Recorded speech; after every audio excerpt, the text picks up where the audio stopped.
praxis médica como horizonte. Qué bonito, doctor. Y mi primera pregunta era qué significaba ser médico, pero usted se me adelantó. Y bueno, quiero recordarle, quiero reiterar, ya lo dije al principio del programa, que el doctor Luis Briceño es médico cirujano y es el subdirector del Hospital Central Dr. Manuel Núñez Tobar. ¿Cómo es ese día a día? ¿Qué significa para usted tener ese poder? Porque es algo maravilloso, poder dar salud a través de sus conocimientos. Bueno, fíjate, Sofía, eso es algo, yo pienso que todos los médicos hemos sido bendecidos y tocados por la mano de Dios de alguna manera, porque la primera cualidad que debemos tener todos aquellos que decidimos tomar esta profesión como plan de vida es la humildad para saber manejar las distintas situaciones que tenemos que enfrentar diariamente, y la humildad y la empatía para entender las necesidades de un paciente, la necesidad del familiar, las prioridades que ellos tienen, porque generalmente cuando un paciente asiste a consulta lo hace porque se siente mal, porque la mayoría de las personas como que rehúye a la figura del médico por temor a un diagnóstico que no vaya a ser de su agrado, y generalmente cuando va a un hospital, cuando va a un servicio privado, es porque realmente se siente mal, se siente afectado en su estado de salud, y nosotros tenemos que tener la suficiente calma, ponderación, humildad, y tratar de transmitir esa tranquilidad al paciente, aun cuando la situación no sea del todo alentadora, pero esa es la gran misión de nosotros, saber canalizar esa inquietud del paciente, tener una preparación diaria, porque la preparación nuestra nunca tiene fin, la preparación tiene un inicio, ¿verdad? Pero el fin no está delimitado, porque aun cuando nosotros estemos muy avanzados en la carrera, cuando creemos que tenemos los conocimientos más recientes de la profesión, siempre hay un nuevo día que amanece con un nuevo conocimiento, y tenemos que estar alerta sobre todas esas situaciones para poder brindar la mejor atención al paciente. Eso independientemente de las limitaciones que podamos tener desde el punto de vista material, de los insumos, de las dificultades en las trabas administrativas que se puedan presentar, que siempre ocurren. Yo quiero ser claro en esto, pero nosotros también, como somos el guía para el paciente, nosotros tenemos que tratar de brindarle lo mejor de nuestra persona y entender que antes de ser médicos somos seres humanos, tenemos familiares, tenemos hijos, tenemos de alguna u otra manera gente a nuestro alrededor que siempre confía en nosotros y ven en nosotros la alternativa o la solución para sus problemas. Y si nosotros vamos a atender a un paciente cargados emocionalmente por la situación que nos puede envolver, por los desacuerdos que podamos tener de una u otra manera con las circunstancias que podamos estar viviendo, transmitimos esa inquietud, esa zozobra, y no le damos la tranquilidad que está buscando el paciente. Entonces allí muchas veces nosotros tenemos que tratar de aislarnos del entorno y tratar de darle a ese paciente la respuesta que realmente busque, la solución a su problema. ¿Y cómo hace el profesional de la medicina para mantenerse inspirado ante el día a día, que de repente no es el que uno desea? O sea, hay muchos casos difíciles de salud. ¿Cómo hace para mantenerse firme? En primera instancia, la mayor satisfacción que podemos tener es el paciente mismo. Ver cómo un paciente entrega y confía plenamente en el médico cuando siente que el médico está identificado con lo que él está transmitiendo y con su enfermedad.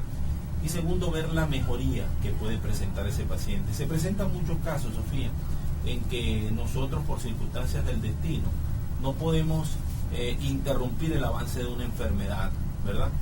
Pero el hecho de que nosotros no podamos interrumpir o no podamos brindar una alternativa adecuada para aliviar el malestar físico del paciente, no quiere decir que nosotros no podamos ayudarlo desde el punto de vista emocional o espiritual, porque ante toda enfermedad, ante toda circunstancia que nosotros tengamos que enfrentar, primeramente está Dios, y Dios con su poder puede cambiar cualquier situación que nosotros tengamos, cualquier diagnóstico, y puede darnos la serenidad para buscar las alternativas que necesitamos, tanto nosotros como el paciente.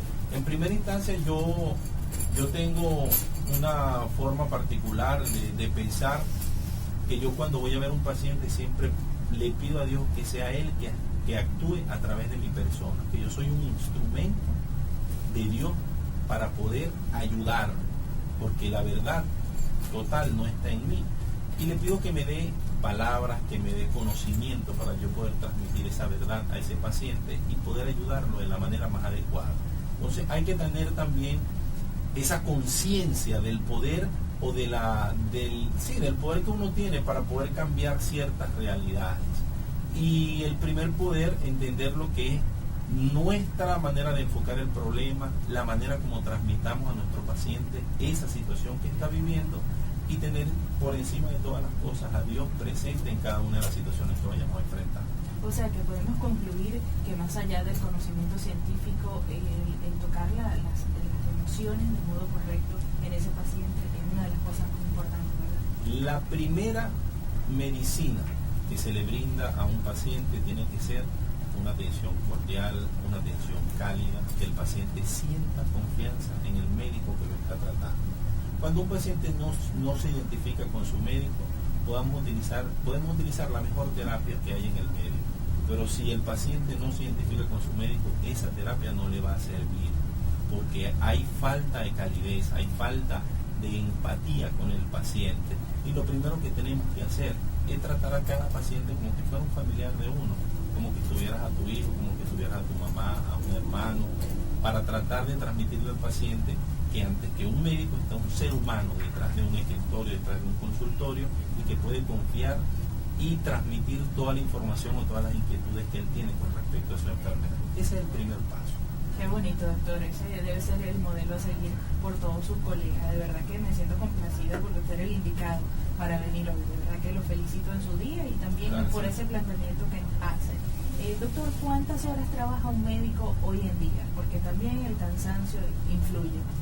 Bueno, esa es una pregunta bastante amplia, porque tú sabes que nosotros los médicos podemos tener un contrato a horas determinadas, podemos tener otras actividades aparte de esas que realizamos desde el punto de vista asistencial y hospitalario, pero la labor yo pienso que nunca termina, porque a veces uno va camino a su casa cansado del día a día y te llama a alguien que confía en ti, te pide un favor, que se siente mal, y muchas veces yo o todos nosotros, porque el gremio en general es así, tiene mucho don humano, y se devuelve al consultorio, se devuelve al hospital, vuelve a hacer su trabajo, y es muy frecuente el horario de un médico que sabe cuándo entra a trabajar, pero a veces no sabemos cuándo vamos a salir. Por eso el médico no puede ser visto simplemente como desde el punto de vista funcional o científico solamente. Es muy importante el entorno familiar del médico, porque la familia tiene que entender que somos profesionales dedicados a un bien humano, a un bien común, y ese bien no tiene horario, como decía Simón Díaz, ni fecha ni calendario, porque nosotros trabajamos los días que sean necesarios, las horas que sean necesarias, y lo hacemos, la mayor satisfacción es esa, ver que un paciente que confía en ti te retribuye esa acción que tú estás realizando con un simple hecho, que yo siempre lo digo y lo mantengo, con el solo hecho de que te den la bendición, que te digan Dios lo bendiga, doctor, por eso que está haciendo. Yo pienso que es una recompensa maravillosa. Claro está, muchos dirán, ok, pero con eso no se va al mercado, con eso tú no te vas a comprar las comodidades que tienes, pero también reza la Biblia que ante todas las cosas está Dios. Si tú depositas tu confianza en Dios, todo lo demás viene por añadidura. Y ese don de servicio tenemos que tenerlo presente día a día. Y de verdad que no entiendo las dificultades que podamos presentar, pero si no estamos bien con nosotros mismos, con nuestra familia, no podemos brindarle una atención adecuada al paciente. Y comprometidos también con que, bueno, pones el granito de arena para seguir construyendo este hermoso país. Y que más que dar salud y que poder ayudar a los que están desasistidos en ese aspecto. Doctor, ¿cómo están las reivindicaciones laborales del gremio? Bueno, ese es un tema que ha venido mejorando en cierta forma. Quedan cosas pendientes, la discusión porque históricamente se ha visto que el gremio médico ha estado agrupado a través de los colegios médico de cada región, de las distintas seccionales, y ha habido ciertas irregularidades en el funcionamiento, en el periodo de elecciones y de renovación de las autoridades, pero las reivindicaciones laborales se han dado progresivamente con la formación del nuevo personal médico, escuchando las distintas voces de los médicos y de las seccionales de cada región del país, y se han dado respuestas concretas con cada uno de ellos. Existen cosas pendientes, no son por dictarte algo. Nosotros los médicos no poseemos como tal o tenemos que afiliarnos a una empresa de seguro para gozar de algo, de una medicina privada que pueda cubrir a toda nuestra familia. Quizás evocando el hecho de que nosotros, como somos médicos, tenemos los contactos para atender a nuestros familiares, pero también hay que prever eso, ¿no? De que nosotros podamos tener una seguridad social que nos ampare, y en eso se está trabajando, porque si comparamos la situación actual con la situación hace 10, 15 años atrás, era bastante precaria, y en ese sentido no hay que tener esa mezquindad para reconocer que se ha avanzado en los logros y en las reivindicaciones laborales. ¿Cuáles son los principales, aparte de ese trabajo que me dice que se está haciendo? En la parte laboral, bueno, fíjate, el sueldo del médico ha venido en aumento.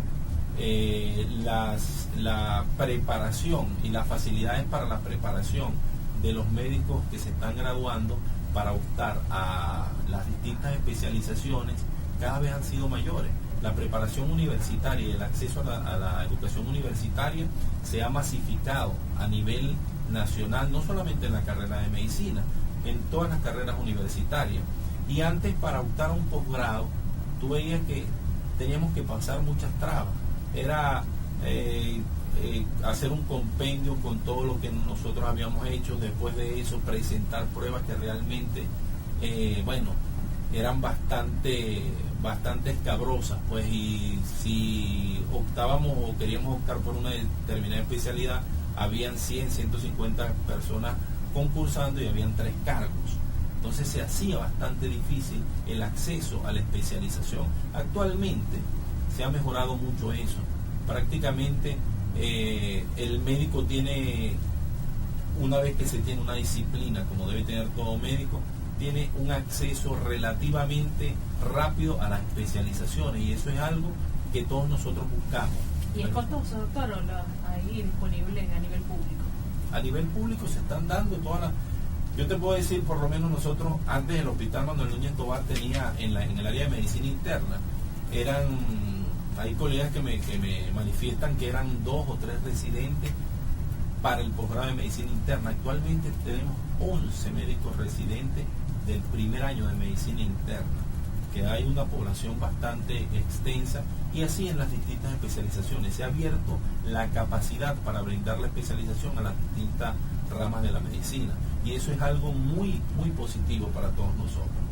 Doctor, y referente, antes de la próxima pregunta, quiero recordarles el 0414-882-5252 y también el 0291-642-1895 y 642-4895 para que usted pueda hacerle cualquier pregunta al doctor Luis Briceño. Él es médico cirujano, subdirector del Hospital Central Dr. Manuel Núñez Tovar, y hoy está compartiendo con nosotros en esta celebración del Día del Médico, hablando de esa profesión tan hermosa. 12:48, el tiempo se nos ha ido volando, es porque le estamos pasando muy bien en compañía de ustedes, amigos oyentes, que nos prefieren para la hora del mediodía. Doctor, para los muchachos que quieren estudiar medicina, la gente a veces piensa que son muchísimos años, pero en sí el pregrado de medicina dura 6 años, ¿verdad? Sí, la carrera en sí como médico, el tiempo de estudio es 6 años, ¿verdad? Una vez que se culmina la carrera, entramos en 2 fases.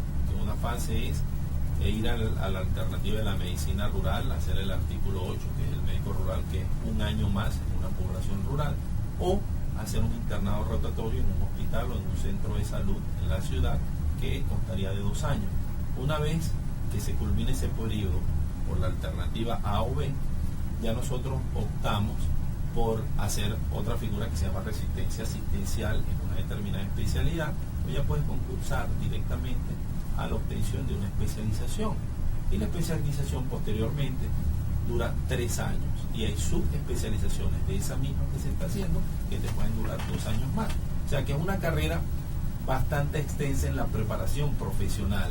Por eso es tan importante que nosotros los médicos tengamos claros los objetivos y sepamos que las personas que van a estar a nuestro alrededor, si decidimos construir un hogar, una pareja, tienen que entender que es una profesión sacrificada, de mucho estudio, de una preparación constante, y que tiene que haber cierta apertura y entendimiento en que es así, nuestro estilo de vida es así, para poder tener los frutos que uno realmente quiere y poder brindarle la mejor atención al paciente. Sin duda alguna tiene que ser vocacional. Sí, y no por rentabilidad, porque imagínense, si es por rentable, bueno, una ingeniería dura 5 años, sí, una arquitectura también, entonces se puede concluir eso, que el médico tiene que quererlo de corazón. Pero la mejor recompensa, como te decía Sofía, la mejor recompensa es el paciente. Cuando tú ves que el paciente mejora, cuando ves que el paciente confía en ti plenamente y tú le ratificas esa confianza con la mejoría de su salud, de sus familiares y el convencimiento de que el camino correcto es el don como ser humano. Antes de ser doctores, antes de ser especialistas, nosotros somos seres humanos y tenemos que transmitirle eso a cada paciente que veamos. Doctor, en su trayectoria, cuénteme, ¿hay alguna oportunidad de alguna situación que se la llevó para la casa, que no lo dejó dormir esa noche? Generalmente nosotros vivimos bajo esa situación, pero hay una anécdota, Sofía, que te quería comentar, que yo en el momento en que ocurrió, yo simplemente le di gracias a Dios porque me sentí bendecido, y por ese solo hecho yo le di gracias por haberme hecho estudiar medicina, haberme hecho médico, y entendí, bueno, que de ahí en adelante yo tenía que ser agradecido con Dios y agradecido con lo que me ha dado para ayudar a la gente. Yo en una oportunidad fui a un campo, una finquita que tenían unos conocidos, y fui con mis hijos. Mi hijo tenía 1 año y medio, iba para 2 años, y cerca de esa cabañita en donde estábamos había una piscina, y al amanecer salimos a hacer las cosas y dejamos la puerta abierta. Mi hijo pequeño de 1 año y medio salió, no me di cuenta, y cayó en la piscina. En el momento nos dimos cuenta, pasarían como 1 minuto, que nos dimos cuenta que no estaba cerca, y salimos corriendo a ver dónde estaba. Cuando yo salgo, encuentro que mi hijo está flotando en la piscina. Inmediatamente me subí a la piscina, lo saqué, ya estaba bastante mal mi hijo. Pude darle los primeros auxilios, la reanimación cardiopulmonar, bueno, y de allí, en lo que él más o menos reaccionó, lo llevé directo, así como estaba, levantándome sin camisa, en chores, descalzo, hasta el centro de salud más cercano, y allí, bueno, gracias a Dios resolvimos la situación. Actualmente tiene 14 años, y por ese solo hecho para mí fue una bendición el hecho de que, bueno, pude salvar a mi hijo, lo puedo ver hoy estudiando. De repente hasta estudia medicina. Él me dice que él quiere estudiar medicina. De hecho, el hijo mayor, uno de mis hijos estudia medicina, está estudiando medicina. Tengo 4 hijos. Uno estudia, ya la mayor está ingeniero en petróleo, el segundo se graduó en ingeniería mecánica, y el tercero está en medicina en Guárico, y este que está en 2º año, pero dice él que quiere ser médico también. Entonces, bueno, todas esas son las satisfacciones que da uno, y cuando uno ve, es muy difícil presenciar, por la razón que sea, el deceso de un paciente que está a tu cargo. Eso es algo que uno no consigue recuperar y no consigue superar, siempre deja marca. Uno generalmente se acuerda de todos aquellos pacientes que le brinda salud, que lo salva, pero también uno lleva como ese disco duro en donde siempre queda la cosquilla de que no pude ayudarlo, llegó tarde a mí, ¿por qué llegó tarde a mí? ¿Por qué no hice? Y uno estudia y se pone a pensar qué dejé de hacer o qué pude haber hecho, que pude ayudarlo de otra forma o darle una mejor calidad de vida. Eso siempre es el día a día. Hablando de eso, doctor, un mensaje para los pacientes, ¿no? Para las personas que tienen alguna afección y se abandonan y van cuando ya es demasiado tarde. Sí, eso lo observamos, lamentablemente lo observamos con mucha frecuencia en nuestras emergencias hospitalarias, que por una u otra razón, como te decía al principio, tienen temor de acudir a un médico porque sienten miedo de que se les vaya a decir algo que sea avanzado en su enfermedad. Ellos tienen que en primera instancia, la intención nuestra siempre es preservar la salud, o sea, no curarla. La intención de la medicina no es curar, la intención siempre es preventiva, no esperar estar enfermo para acudir a un médico. Siempre es importante hacerse su chequeo al menos anual para saber que se está sano, que se está bien, y de esa manera. Doctor, tenemos que interrumpir porque vamos a pasar de inmediato a una transmisión de Cadena Nacional.